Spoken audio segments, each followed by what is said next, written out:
this is Marquita Curtis Haynes, host of the Ageless Glamour Girls podcast. We decided to take it a bit slow this week as we embrace the unofficial start of summer by taking a look back at a wonderful, it's really good, podcast from earlier this year. It features some of the co-authors of our book, Ageless Glamour Girls, Reflections on Aging.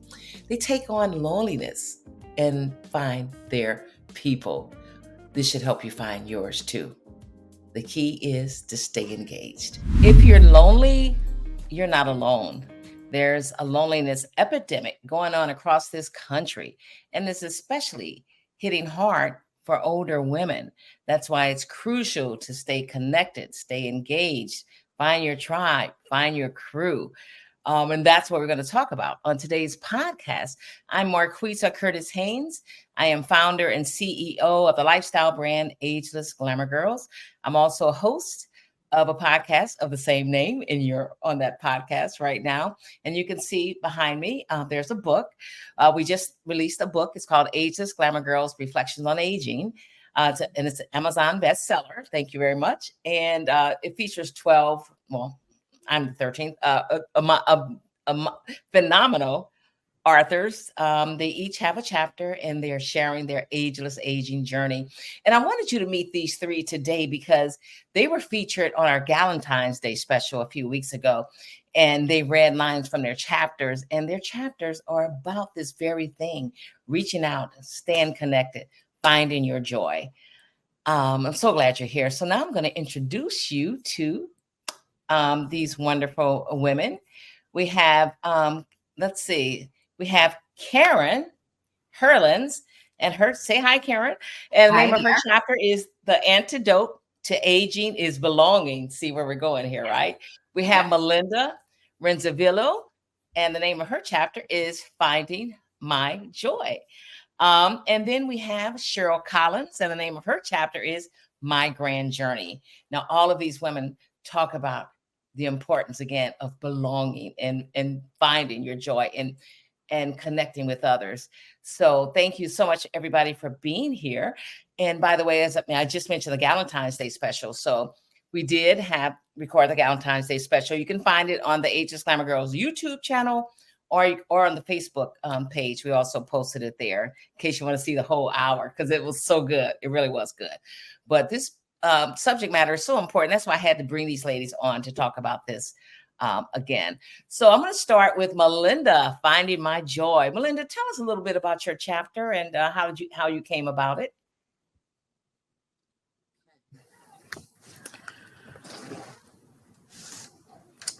I guess because I was standing in the middle of a store in a consignment shop, and something just came over me. Honestly, I love to shop, and right in the middle of the shop, I started thinking about my life. Mm-hmm. And all of a sudden it hit me that I had taught school for 43 years. And to this day, when I think of that number 43, and 43 years is a long time. Yes. And I was down here in Naples to recreate myself, actually, because I had been divorced. Mm-hmm. I had been retired from my teaching job, and I needed a change. I was living with my mother for about 12 years of that time, mm-hmm. which was glorious. Mm-hmm. I wouldn't change that for anything in the world.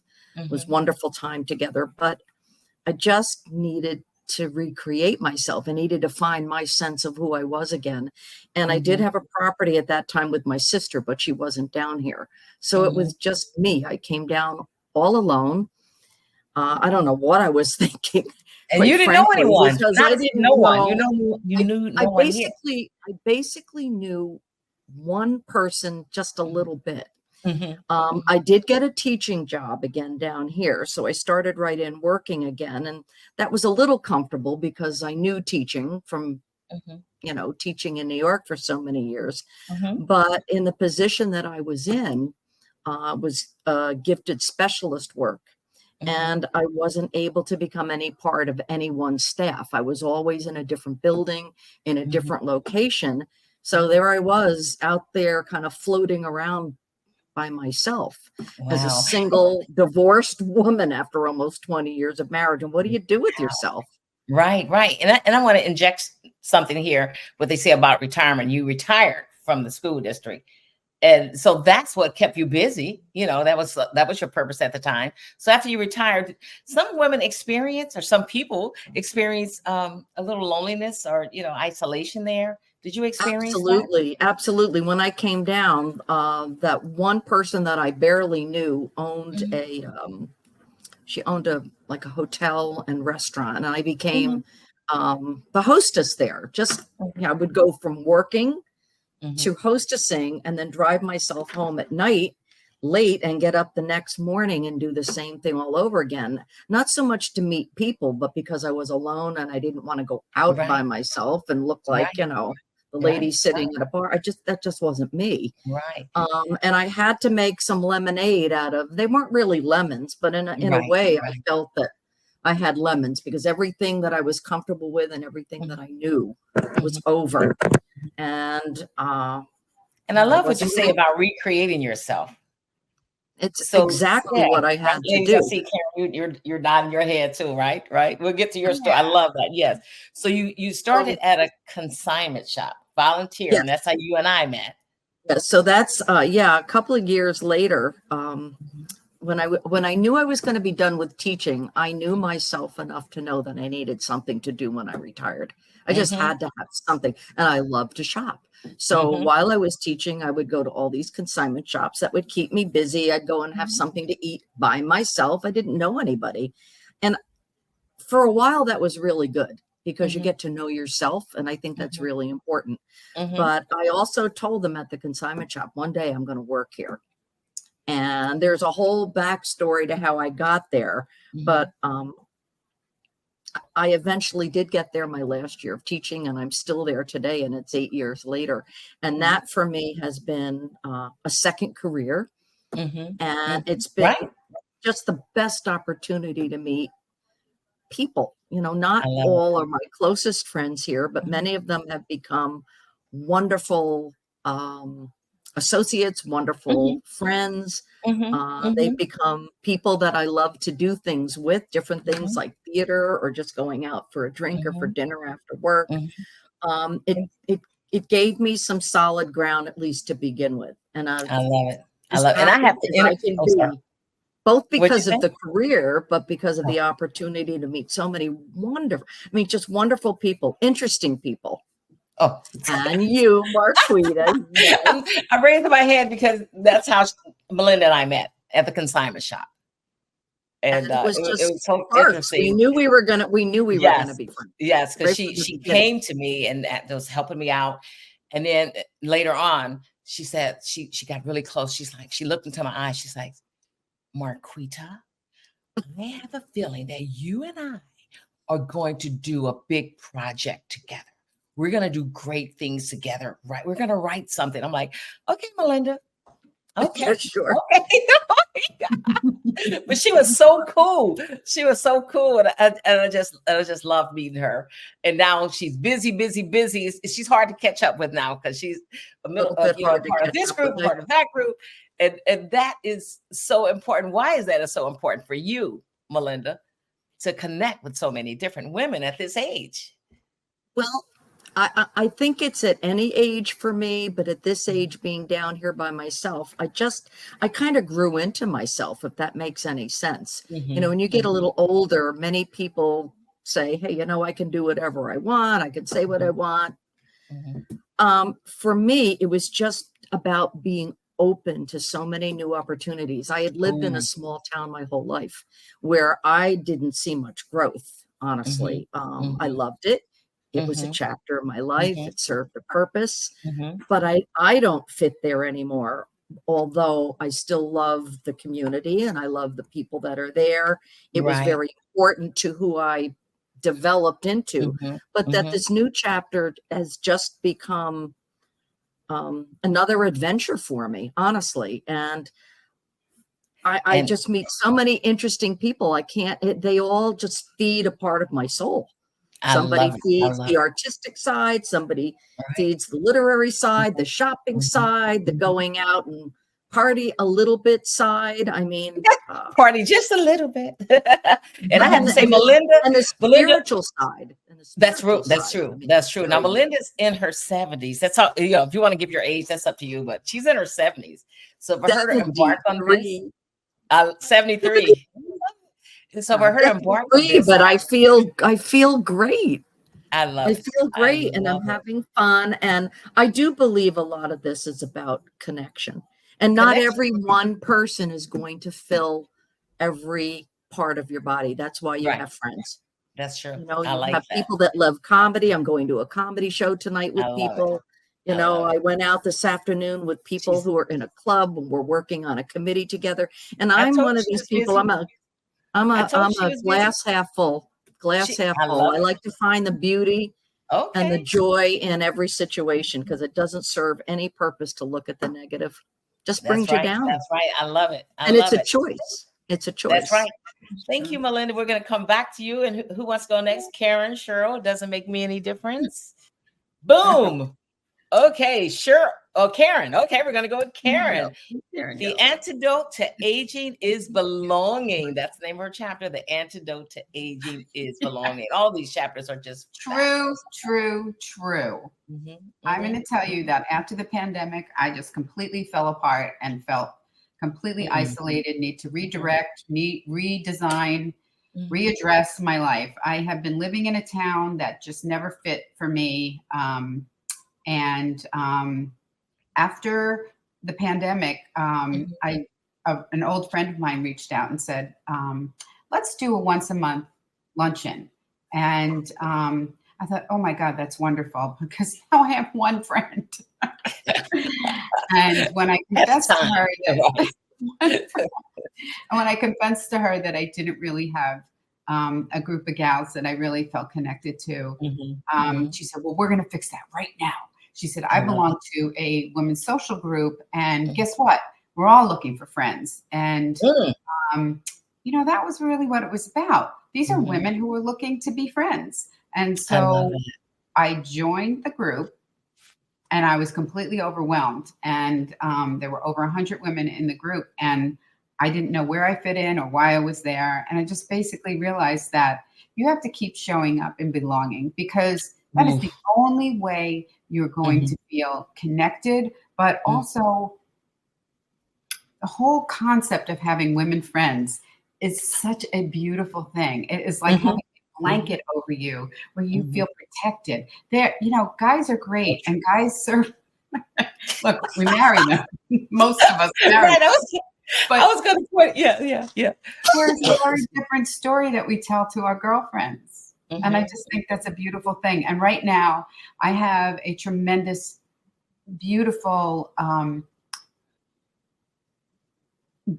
group of gals that I just feel safe with. I can say anything to. I can do anything with. We always remember each other. We can talk the way we can't talk to anybody else. Right. And I have to say that we're all in each other's corners. And I have to say that lonely is just not an option anymore. It's just not an option. It's reimagining your life with friendship at the center is just an absolute beautiful place to be. Wow, I love that. And you mentioned men, and I just want to point out that you're married, and I'm sure some of your group, the women in the group, are single. Even if you're married, you still need to have that tribe, the girl tribe. The girl connection. I'm old school. Whatever. No, I don't think you have to have a mate in order to feel whole or full. Right. I think, connecting, period. And it can be with girlfriends. I just think that as we grow older, it gets scarier to be alone. And, a lot of people don't know how to step out and be in a community. And it really just means, look at Facebook. Take a look at the meetups that are happening, or the events that are happening, or if you have one friend who can guide you there, it just takes one person to save you from drowning. And just one. That's right. I got chills. Just one person, right? And I have to tell everyone how Karen and I connected. We worked at a TV network in New York 100 years ago. 27 years ago, to be I was at her wedding, a fabulous wedding. And I was on Instagram one day, and we haven't, talked to each other since then. And I was on Instagram one day, and up her account popped. I'm like, oh, there's Karen. Become friends. Hey, and then, I would, like her stuff. And then the book started happening. I'm like, oh my God, I wonder if Karen would want to be a part of this book, this anthology. And so, like I tell young people, all you can do is ask. Your feelings might get hurt, you might get rejected, but you have to ask, at least ask. So I reached out to her, and she's like, let me think about that. And you know what I'm saying? Okay, no pressure. That's how, whenever you see me or hear me saying no pressure, that means I'm putting pressure on you. But I'm just going to tell you no pressure.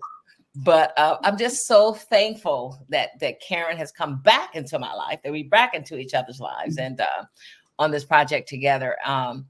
But yeah, the antidote to aging is belonging. There's no question. And that reminds me of my mother.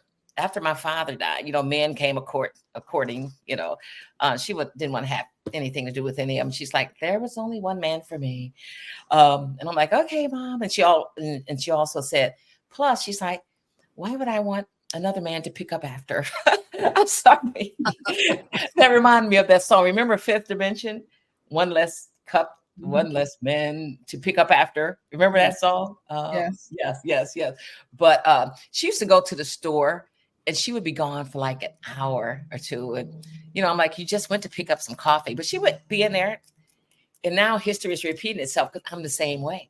My husband knows that if I went to the store and I come back and I'm still gone, and he doesn't worry about me, because he knows I'm in there talking to someone in the deli department, or going to a consignment shop like Melinda, meeting women everywhere I go. I met a woman on the parking lot of Aldi's. Hi, Laura.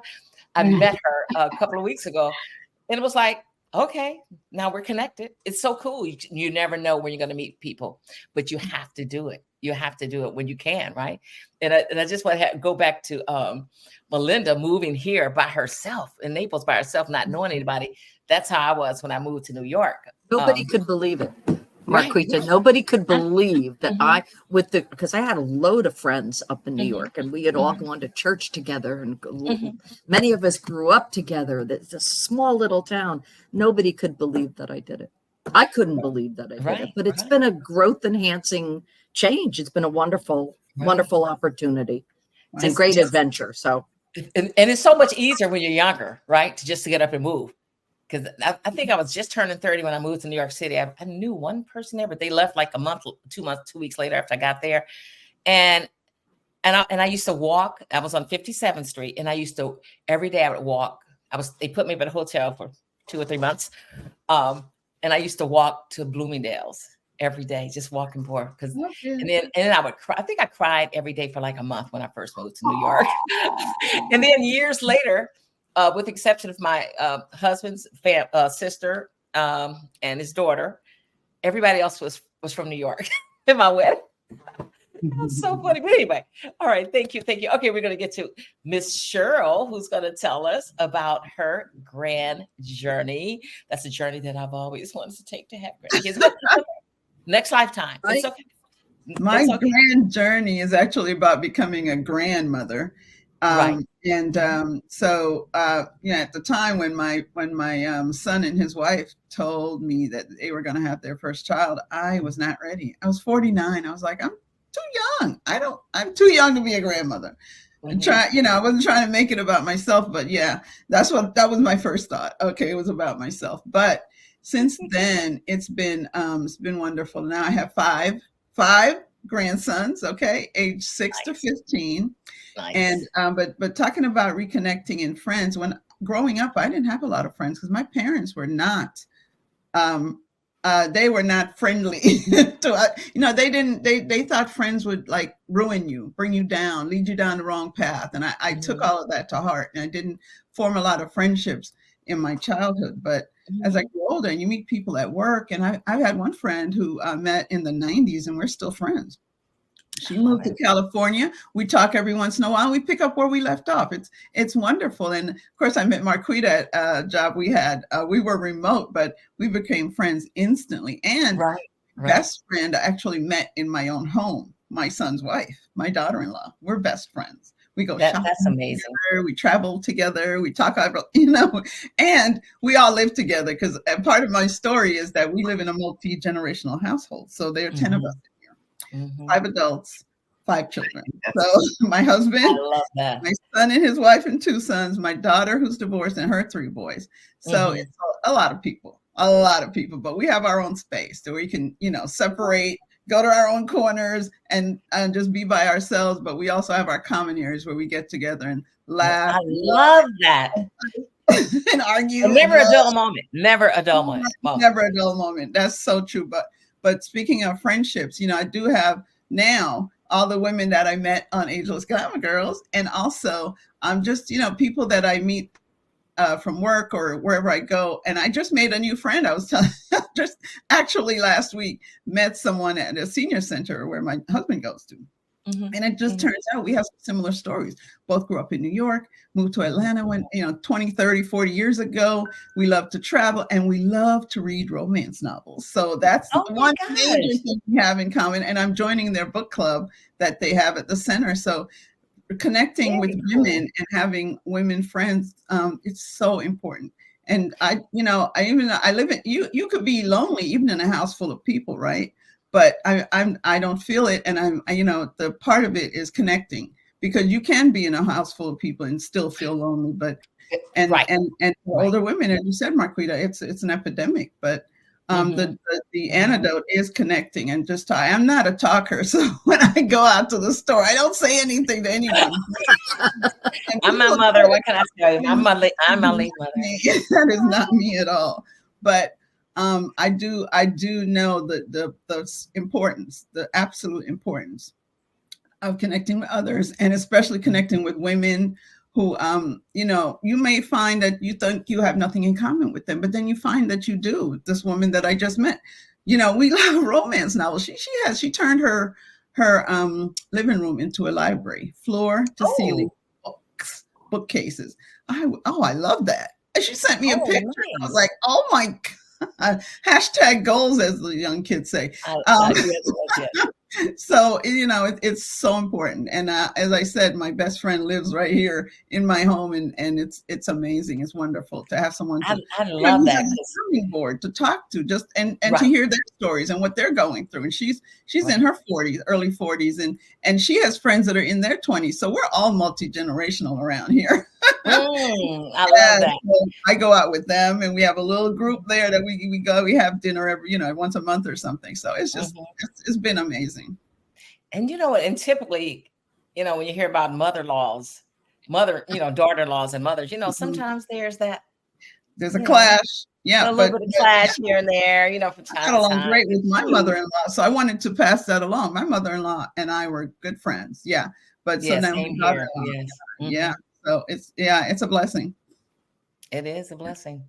And you mentioned that the Ageless Glamour Girls group, all the co-authors, it's like, some of the women in there were my Insta friends. I've never met them, still haven't met them in person, but some of my co-authors were Insta friends. And so one day we are going to connect one day. So you never know where you're going to meet your friends. And getting back to something Karen, you said, you can tell your friends stuff that you certainly can't tell your mate. You know what I'm saying? It's like, girl talk. They don't want to hear it. They don't want to hear it. And they can't comprehend it. And I like to plan events. So if they come here. Oh, that's right. We're going to have to come. Yes. Karen, I think it was Karen. I'm already looking. That's right. Karen suggested that. And I'm all for it. Please. I think it would be amazing. It would be so nice. Oh, that's better. Yes. Have to go to the consignment shop, right, Marquita? They have to go there. Yeah, we're gonna put everybody on a van and we're gonna go around and just 2 days or one day of it, unless we go to the next door. Found a gondola ride for all of us if we want to go on a gondola ride. Oh my God! Okay, sign me up. But So I love all of these stories. Here again, they drive home the point how crucial it is to have, stay connected. And if you know some women who are living alone and have no children, have no connections, please, right, ladies, stop by and see them. Give them a call. Send them a letter. Ageless Glamour Girls stationery will be up really soon. No, sorry. My mother-in-law used to love writing letters. Love writing letters. Our age group. Love writing letters. Yeah. Can I just say one thing I've noticed doing the image consulting in the shop is I have an opportunity to build relationships and to learn about people before I try to help them, dress and find what they want to wear. But there's so many similarities among the women out there. I don't care what ethnic group, what nationality, and especially among the aging. They all want to look beautiful. They all want to feel viable. They all want to feel like they're part of something. So it's just a matter of people just extending a happy hello and expressing an interest. Just be interested in somebody else. And listening, part of communicating. We forget about the listening part, right? Yeah, listening. Yes. Oh my gosh, because sometimes they're really hungry for connection. Well, not only that, but we're all going through pretty much the same thing as we're aging. And it's a new world. It's a completely different world. And you start looking in the mirror and your husband's not going to tell you, but your girlfriends will say, yeah, no, it's not so bad. Or oh, this really good plastic surgeon you have to go visit. Exactly. These are conversations that are only women are having as they age. But right. Because it's tricky. It's a different world. It's invigorating, transforming. What'd you say, Karen? I'm sorry. What'd you say? It's a different world navigating this aging thing. It is. You need a tribe. You really do have a connection. You have to be connected somewhere.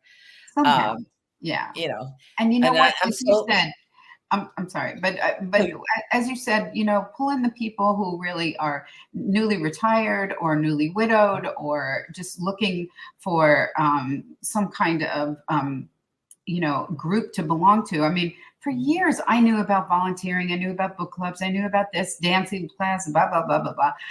I wasn't, it didn't interest me. I wasn't really, you weren't ready. Mindset. And so when my girlfriend dragged me to this social group, I looked at everybody. I'm like, they're all older than me. But you know something? They weren't, but there's something to be gained from that too. Well, that's true. Everyone has a story. Let me listen to their stories. Oh my God! Right. And their stories too will inspire you. To keep living your best ageless life. What'd you say, Cheryl? Find the similarity, as Melinda was saying. We all have things in common. Yes. Even though they may be older. That's what I was thinking about the senior center. I'm like, I don't want to go there. I'm not old. I'm not. I know. When does old start? Is it 50? No, it's not definitely not 50. Is it 60? Is it 65? Is it 75, 85? When I left New York, two of my closest friends in New York continued the relationship with my mother. And one of them said to me, your mother is like my best friend. She goes, I have a mother, but your mother is like another one of my best friends. Wow. And my niece and two of my friends traveled with my mother and they went to, the Derby. I didn't even go. They all went. You have to look at, I don't know. People. Oh, you have hats now. You have, what do they call the little, those little cute hats? You said you're talking about the Kentucky Derby, right? Yeah. They went to the Derby and didn't go with me. They went with my. Right, with your mother. Right. So yeah, and there was an article years ago, or someone was talking about that, how it's good to have relationships, have friendships with women of all ages, because we all will feed off each other. And how many times am I up in here saying, "Oh my God, I need a youngin'. Oh my God, I wish I had. Where's my daughter? Where's my?" You know what I'm saying? But you have to make your tribe. You what do they say? You have to get in where you can fit in. I think that's the phrase one of the young people say. Where you fit in, yes. Yeah. And that's what it's all about. But the ladies, this has been such a great conversation. And I hope and pray that we inspired someone to get out there, because we mentioned different places. Yeah, churches, synagogues, senior centers, volunteers, volunteering, dance classes, hanging out at the grocery store. Remember how sometimes they say, "Oh, you want to meet a mate? Go and hang out at the produce section." Well, I meet women in the produce section of grocery stores. So whatever it takes, we just don't want you to be alone. And of course, the Ageless Glamour Girls community is here for you too. We're on Facebook. We have a private Facebook group called the Ageless Cafe. We're revving up our YouTube channel. And we're on Instagram and TikTok, and we have a lot of good things in store. And I'm just so thankful that these women here are on this journey with me, and we're on this journey together. I'm so blessed. Just hashtag Cheryl, #blessings galore. Does anyone have any remarks, anything they want to add? I would like Thank to you, say Marquita, for inviting me. Thank you for inviting me into the Ageless Glamour Girls and into this podcast. I really enjoy it. Oh, good. Yes. Say that this is a blessing. I'm sure, I don't want to speak for everybody else, but it sure feels like a blessing to me to meet the other Ageless Glamour Girls. I just can't wait to meet them in person. I know. Right. Spearheaded by you, Marquita. Queen Marquita. Okay. and everybody, you will get to meet these women, all of them. So the next big thing, let's just say we had our Galentine's a couple of weeks ago, Galentine's Day celebration. Coming up on March the 1st, we're going to have, it's our official Ageless Glamour Girls Day. Yay! So you just show love to Ageless Glamour Girls. Just show us love. Just show us love. We'll love you back. We're going to have another live show at 7 p.m. Eastern. It's going to be about an hour long. And we're going to have, I think, 4 to 5 more co-authors reading their stories, reading, from their chapters. And the theme this time is, let's see. It's Second act. Second acts. Thank you, Cheryl. See? Yes. Second act. Second acts. And as you know, it's not too late. It's never too late. Just, you just feel your vibes and just go with it. So second acts, and there's some of the chapters are all of the chapters are great, but there are a couple in particular to talk about your tools, your toolbox, stuff that you've done in the past, how you can parlay that into something that for you now, you don't have to sit at home, get out there and enjoy your life. So we'll see you on March 1st at 7 p.m. Eastern. On the YouTube channel for Ageless Glamour Girls. I don't know the link or anything, but we're going to post that. But all you have to do is Google Ageless Glamour Girls on YouTube or something like that. It should come up, but keeping your eye out for that. And, we're going to have, more podcasts. When the women are on the show, I bring them on. I'm going to bring on those as well, so we can talk about their chapters and what that was all about. So again, thank you so much for joining us on this wonderful ageless aging journey, which can be challenging, but so invigorating and transformative and inspirational, all of that. And thank you for checking out our book, Ageless Glamour Girls, Reflections on Aging. It's available on Amazon.com. It's also available on, other bookstores, but they might take a little bit longer to get there. But it's really inspirational. You really should pick up a copy, or 2 or 3. We appreciate you. And that is it. So I hate to end this. Oh no. But anyway, so here we are, Ageless Glamour Girls. Thank you so much. Thank you. And here is to healthy aging and joyful living. We'll see you again real soon on the Ageless Glamour Girls podcast. Bye-bye for now.